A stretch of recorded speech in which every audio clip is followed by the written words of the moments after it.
भीष्म पितामह का भाव स्तुति मैंने बहुत कथाओं से नहीं कही, पर आज भी मेरा मन था कि आज भी मैं आगे कथा करूं, पर मेरे मन में आया भाव कि जिन मैया के तट पे हम बैठे इन्हीं के पुत्र हैं भीष्म पितामह, गंगा पुत्र हैं। तो श्री गंगा जी के तट पर यदि भीष्म पितामह की स्तुति नहीं कहेंगे तो मां को बुरा तो नहीं लगेगा, लेकिन अगर कहेंगे तो प्रसन्नता होगी। बहुत सावधानी से बैठिए सब लोग। भीष्म पितामह,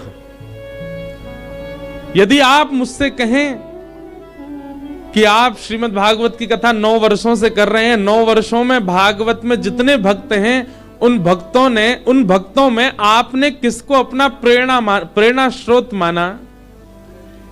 तो कुछ भक्तों के नाम हैं, उन भक्तों में भी टॉप 3 यदि पूछें तो उनमें भी टॉप 3 में आते हैं भीष्म पितामह। अद्भुत है।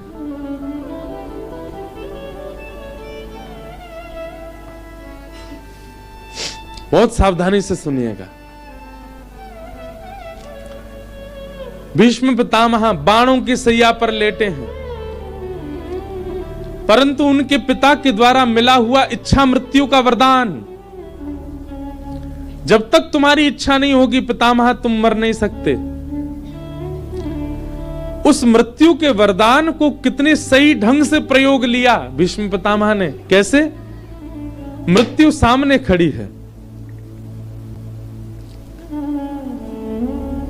और उस मृत्यु देवी को भीष्म पितामह कहते हैं, हे मृत्यु देवी मेरा स्पर्श मत करना। कब तक? जब तक श्याम सुंदर द्वारिकाधीश मेरे सामने ना आ जाए। एक बात कहूं बंधुओं, इच्छा मृत्यु का वरदान हम सबको मिला हुआ है, हम सबके पास है। ये बात आप बिल्कुल सत्य मानिएगा। इच्छा मृत्यु का वरदान मुझे भी मिला है, आपको भी, हम सबको इच्छा मृत्यु का वरदान मिला है, परंतु हमने कभी मृत्यु की इच्छा ही नहीं करी। साइलेंट कर लो भैया जिसका भी फोन बज रहा है।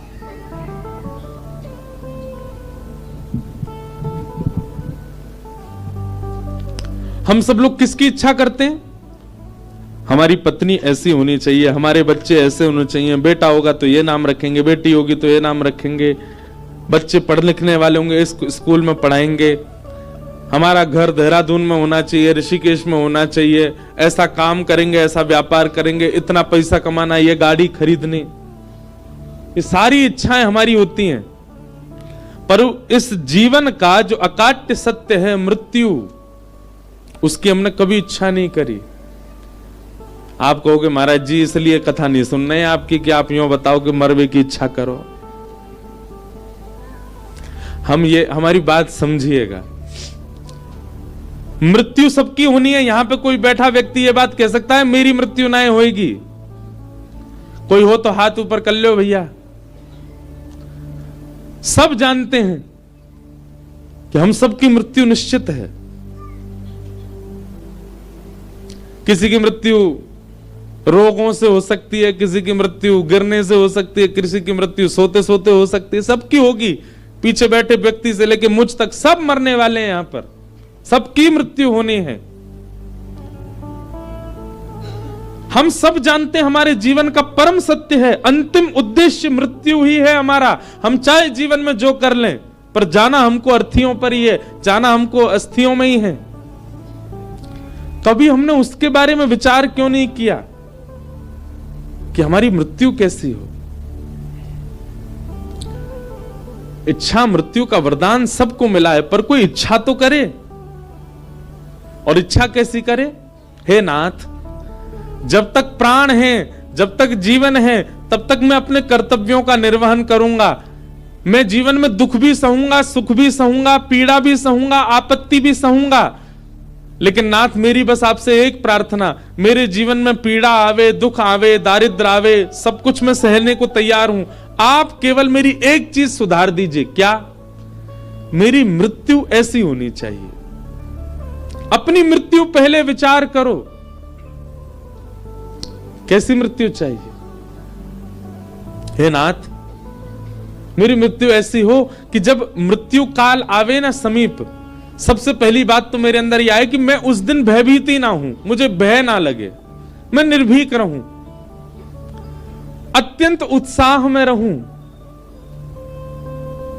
और उस दिन या तो वृंदावन जाऊं, या तो अयोध्या जाऊं, या गंगा जी के तट पर जाऊं, कहीं भी श्रेष्ठ स्थान पर मैं जाऊं, वहां जाकर के आपका दर्शन करूं, संतों को प्रणाम करूं, सबको दान पुण्य करूं, सत्संग श्रवण करूं, सुंदर कथा श्रवण करके, माथे पर तिलक लगा करके, बढ़िया चंदन फोटा लगाए के, बढ़िया इत्र लगा करके, कीर्तन में खूब उछल उछल के नृत्य करूं, गंगा यमुना जल का पान करूं, संतों की शीत प्रसादी लेकर के गंगा तट पर, यमुना तट पर एकांत चित्त से बैठा हूं, तभी मेरी मृत्यु की घड़ी आ जाए और उस घड़ी में मेरे पास कोई ना हो, मैं अकेला एकांत में प्रसन्न मुद्रा में बैठा हूं, और उसी समय मेरे इष्ट मेरे सामने प्रकट हो जाएं, मैं उनका एक क्षण दर्शन करूं, एक क्षण उनके नेत्रों को, नासिका को, ग्रीवा को, गर्व को, चरणार बिंदों का मैं दर्शन करूं, और सर्वांगीण अंगों का दर्शन करते ही मेरे प्राण चले जाए। ऐसी इच्छा मृत्यु कितने भक्तों के विषय में आया, कितने संतों के विषय में आया कि उन्होंने इच्छा मृत्यु की और वैसी मृत्यु उनको प्राप्त हुई। इच्छा मृत्यु करने का मतलब यह नहीं कि मैं आज शाम को पधार जाऊं, नहीं। इच्छा मृत्यु का मतलब है जब भी मेरे प्राण निकले, मुझे नहीं पता कब निकलेंगे, जब निकले तो उस समय स्थिति ऐसी हो, उस समय का वातावरण ऐसा हो, उस समय का माहौल ऐसा हो, उस समय मेरे मन में यह चल रहा हो, मेरी बुद्धि में ऐसे विचारधाराएं हों, और तब मेरे प्राण निकले। इतना तो कहना स्वामी, जब प्राण तन से निकले, गोविंद नाम लेकर, जब प्राण तन से निकले। मेरे मुख से गोविंद नाम निकले जब मेरे प्राण निकले नाथ। और उस समय कौन दिखाई दे? बेटा दिखाई दे, बेटी दिखाई दे, पत्नी दिखाई दे, बच्चे कौन दिखे? कोई ना दिखे। ये सब संसार के लोगों को जीवन भर देखा मैंने, अंतिम समय में ये लोग ना दिखे मुझे, तो कौन दिखे? पीतांबरी कसी हो, मुखड़े पे एक हंसी हो, छवि मन में ये बसी हो, जब प्राण तन से निकले। श्री गंगा जी का तट हो,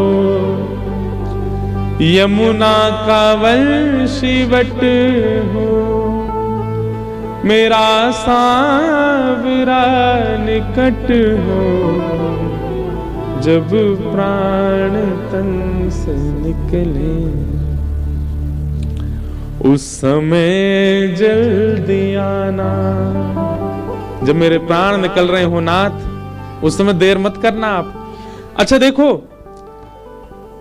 ऐसा भाव मांगने वाला व्यक्ति ये कहे ठाकुर जी से, जीवन भर कुछ नहीं मांगूंगा आपसे, आप चाहे कितना भी दुख दो, कितनी पीड़ा दो, सब छीन लो मुझसे, आपसे कोई मांग नहीं करूंगा मैं, बस एक ही मांग है मेरी, मेरे अंतिम श्वास में आना मेरे पास। उस समय जल्दी आना, नानाथ भूल जाना, और अकेले मत आना, श्री राधे को साथ लाना, जब प्राण तन से निकले। ऐसी इच्छा मृत्यु रखो।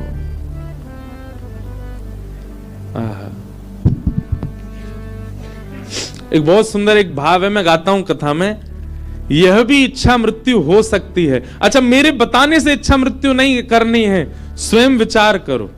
गंगा जी के तट पर बैठो एकांत में, बिल्कुल जहां कोई नहीं आता हो, और वहां बैठ करके विचार करो कैसी मृत्यु की कामना है। घबराइए मत इस बात से, आपके सोचने से उसी समय। और एक और बात सुनिए, जब तक भय लग रहा है तब तक सोचना भी नहीं। पता चली मन में विचार किया था कि वृंदावन में हमारे प्राण निकले, और तभी घर के लोगों का प्लान बन गया, चलें वृंदावन। अरे नहीं यार, अभी नहीं, अभी तो बहुत काम करने मुझको। ऐसा मत कर लेना, हाथ जोड़ रहा हूं, मुझे पाप लगेगा। बोले तेने यार ऐसी बात बताई, लोग वृंदावन आवे थे डर रहे हैं। अब हमने तो विचार किया है, हमारा कंफर्म है कि हमको ऐसे, और हमें यह भी विश्वास है, हर दिन कथा करते हैं, हर दिन विश्वास और तीव्र होता है कि ऐसा ही होगा। वो बताना नहीं है, किसी को बताना नहीं कैसा चाहिए। बड़े खतरनाक लोग भी होते हैं। एक जगह मेरी कथा में कोई व्यक्ति बोला, महाराज जी आपने इच्छा मृत्यु का एक भाव कहा, मैं अपनी एक निजी बात शेयर करूं, मैं नहीं करूं, मुझे भोजन बहुत बढ़िया लगता है।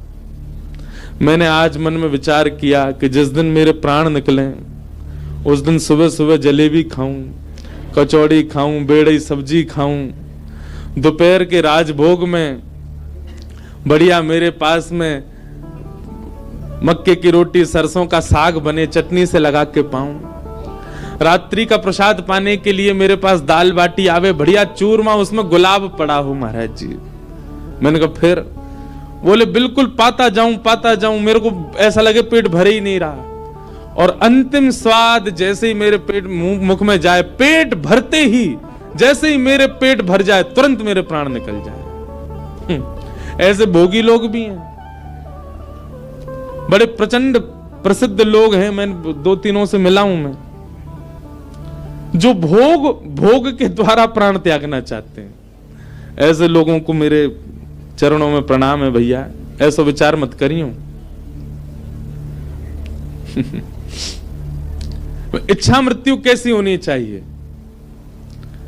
मनमोहन तुझे रिझाऊं, तोहे नित नए लाड लड़ाऊं, बसा कर नैनन में, छिपा के तुझे नैनन में हो, बसा कर नैनन में, छिपा के तुझे नैनन में हो, बसा कर नैनन में, छिपा कर नैनन में, बसा कर नैनन में, छिपा कर नैनन में।